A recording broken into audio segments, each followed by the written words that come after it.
Do do do do do.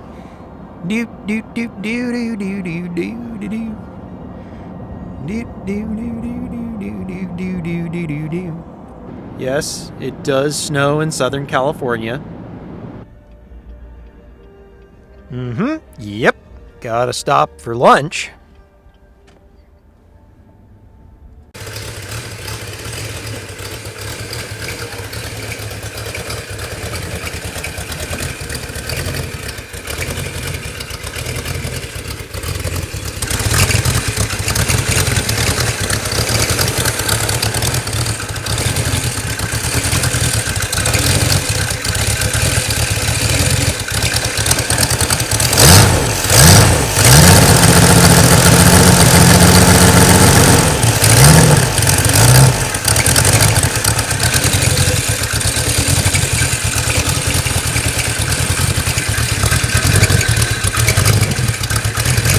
Ladies and gentlemen, Jeff Jones.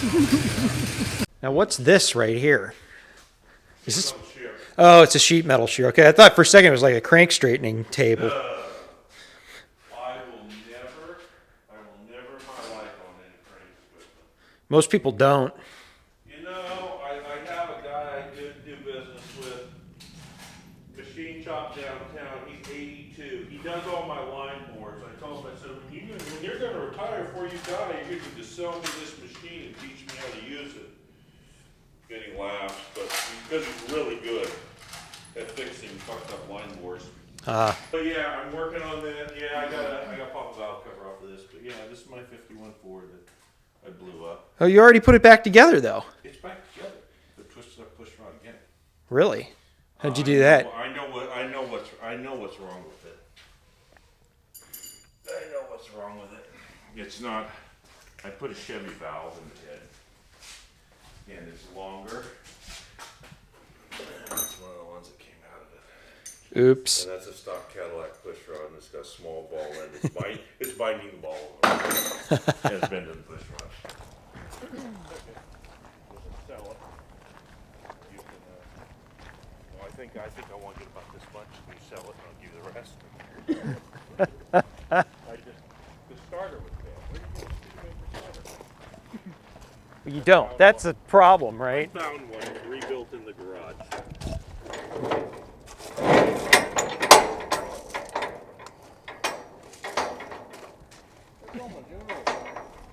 Oh, this is some of my junk.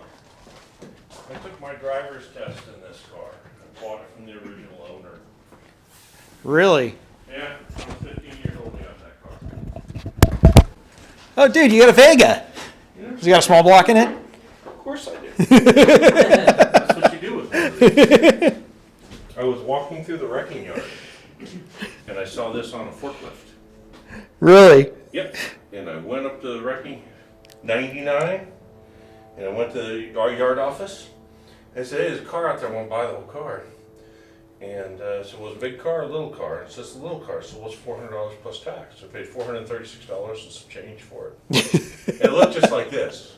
Paint, the interior, 4-cylinder, and then yeah, I put the V8 in it. Of course. Did these have the 4-cylinder Monza motor in? Is that what they had in them? No, it's an aluminum block iron head, single overhead cam. That's right. I was gonna get run driving to work. It's locked up solid. Those things were garbage, weren't they? Yeah. Yeah. Yeah, they were. It was like the reverse of an Iron Duke. I was in Mazda school in Irvine with this guy. First name was John. I forget his last name. He was the DSR for GM in LA County from some part of LA County. I'm sure they had multiples. Right. From 68 to 82. And he was there when the Vega first came out. He was there with the Oldsmobile diesels. He did all of it. Oh, man. But he... Boy, those are all garbage motors. He told me, he said, I went to Detroit. I saw the room where they had 150 Vega motors running 24 hours a day, 7 days a week to simulate 200,000 miles. Yep. He said, I talked to the engineer, and the engineer, he forget his exact words. He talks to the engineer, and the engineer is grilling him to why the Vegas keep blowing up. And he says, and the engineer's like, well, we've done them in the laboratory, we've simulated 2,000 miles, and And I think he told him, he said, yeah, well, 15 minutes idling on the 405, it overheats and it goes to shit. Of course. But No yeah, kidding. they went to shit rapidly.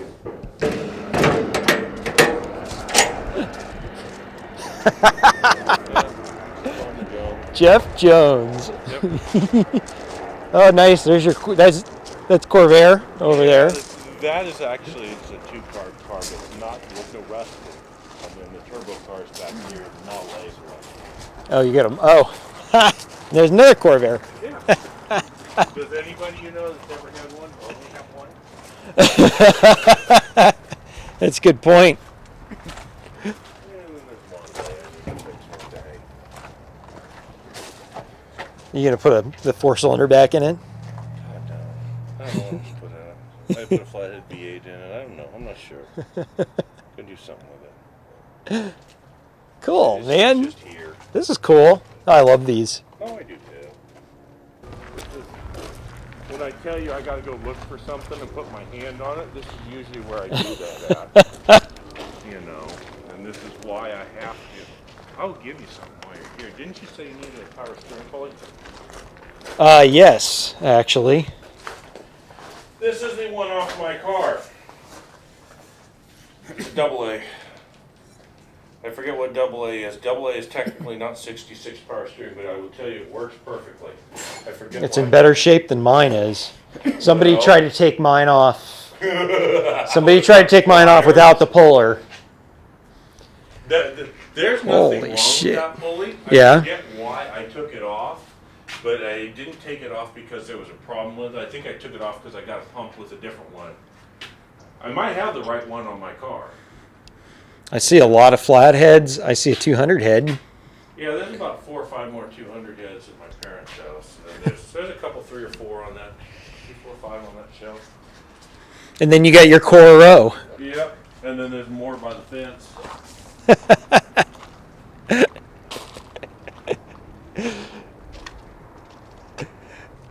Yeah. Everybody knows about you, Jeff.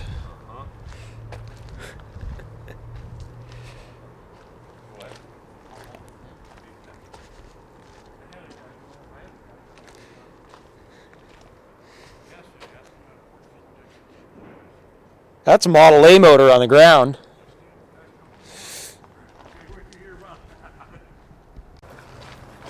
The new shop. What's that? Oh, nice. Oh, cool.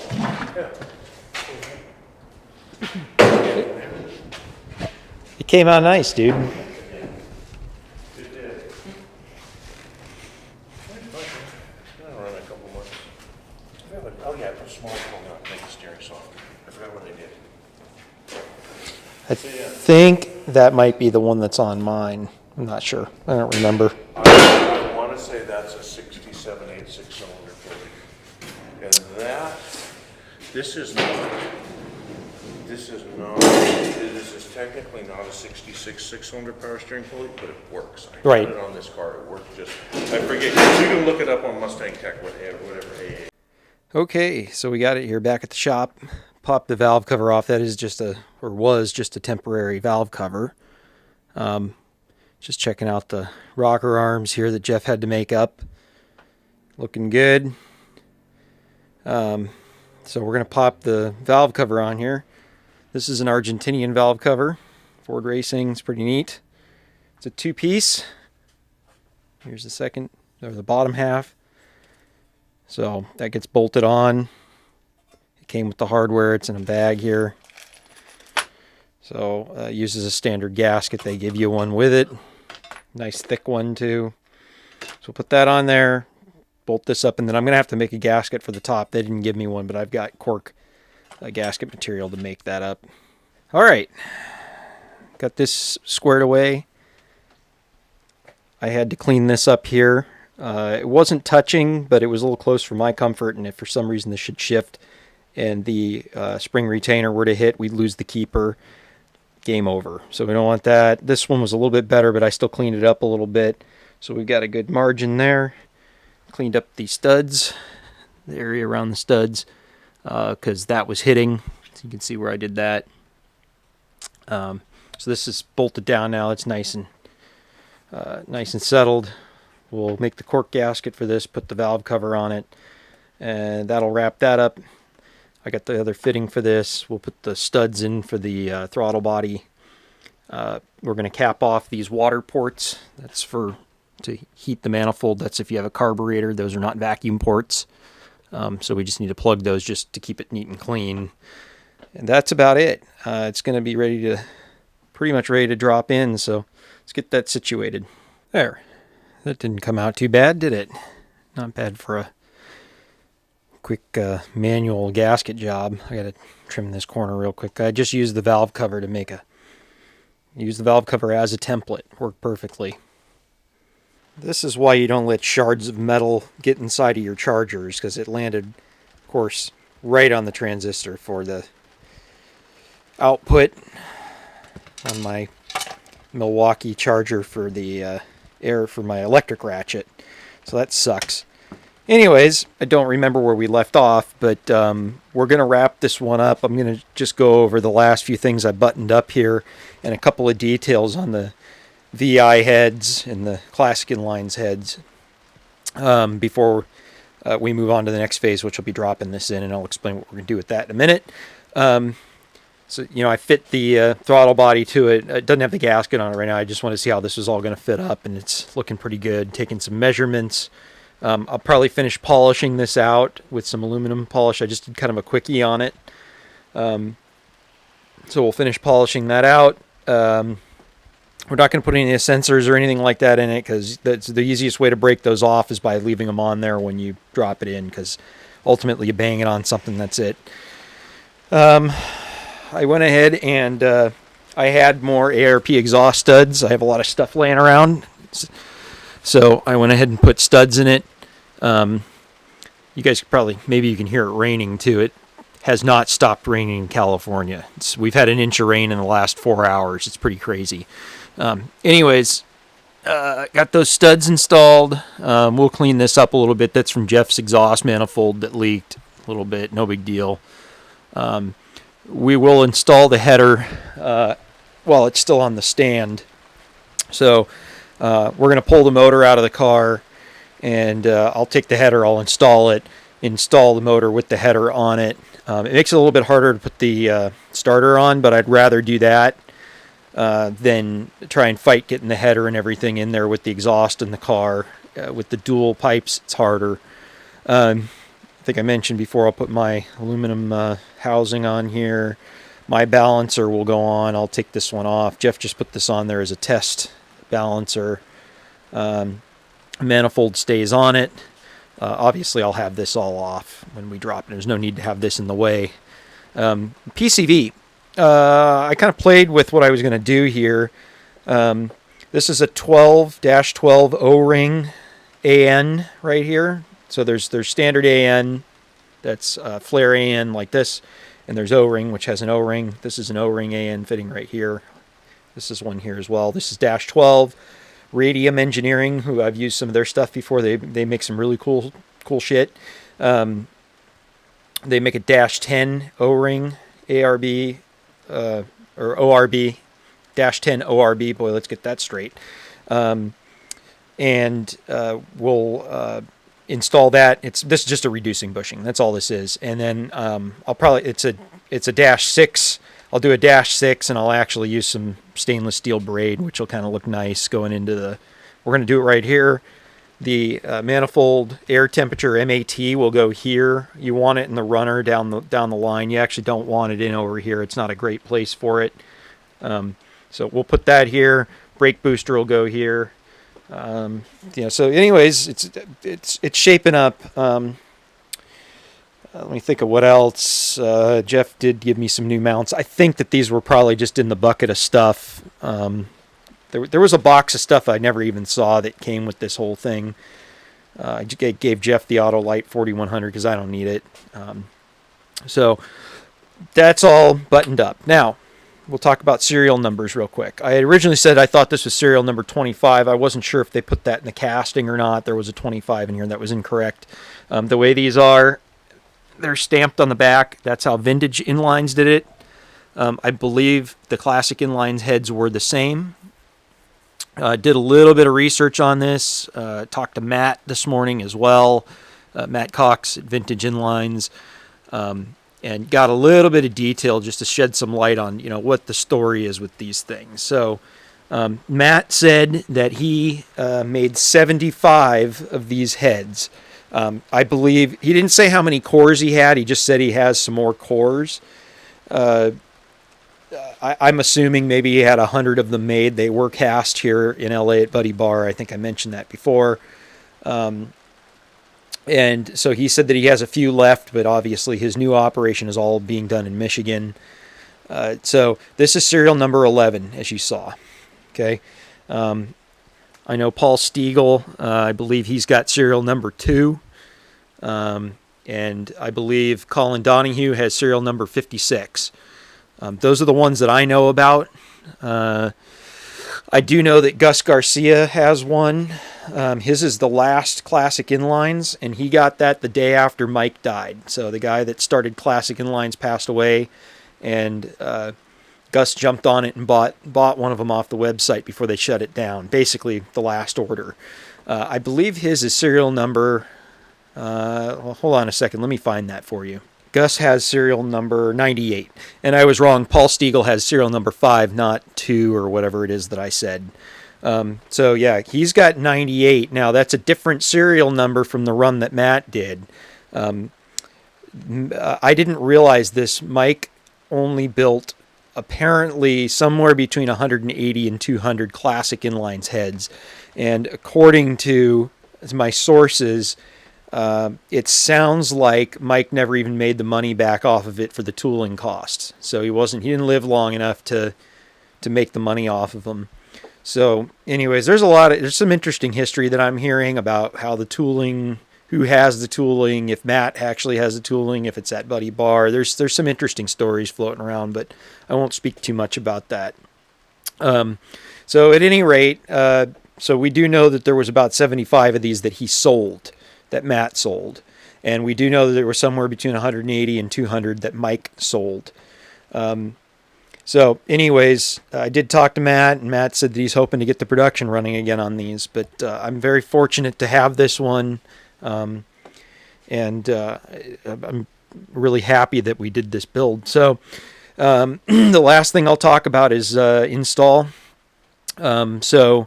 One of the things I'm going to announce right now is that the next time that you see us, we will be going live. Unfortunately, I don't have a date yet, and that's simply because I've invited John, one of the other admins on the Vintage Mustang 6 forum, to come out to California. John and I are pretty good friends, and he would really actually like to come out and see this. And he's an avionics instructor. He's a wiring expert. Just having John here to help me get the terminations done for this, because as you'll remember, I bought an unterminated setup for this whole thing. Having John here, we can knock it out pretty quickly, and John's more meticulous with wiring than even I am. So I'm really happy that John has offered to come out.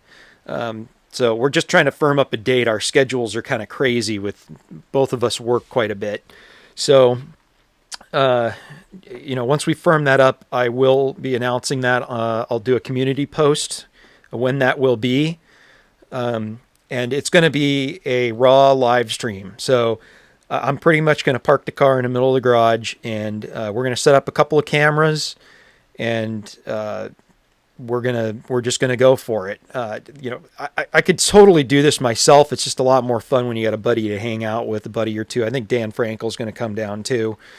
And we'll just do an engine swap. And with 2 or 3 people working on this, it'll go quick. Now, the part that's going to take as long as swapping out the motor is the wiring part, just because everything's unterminated.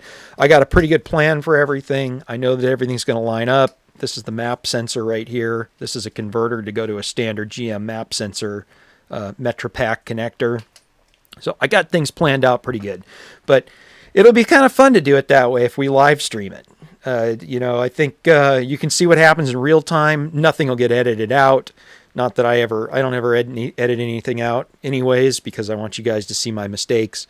But we'll go for it. So, anyways, that'll wrap this one up. I'm pretty excited to be doing this project and getting this thing installed. I'm really anxious to see how it runs with the multi-port setup on it. I think it's going to be a lot of fun. So, anyways, keep an eye out for when we're going to do the live broadcast, and we'll look forward to that next. I'll see you guys soon.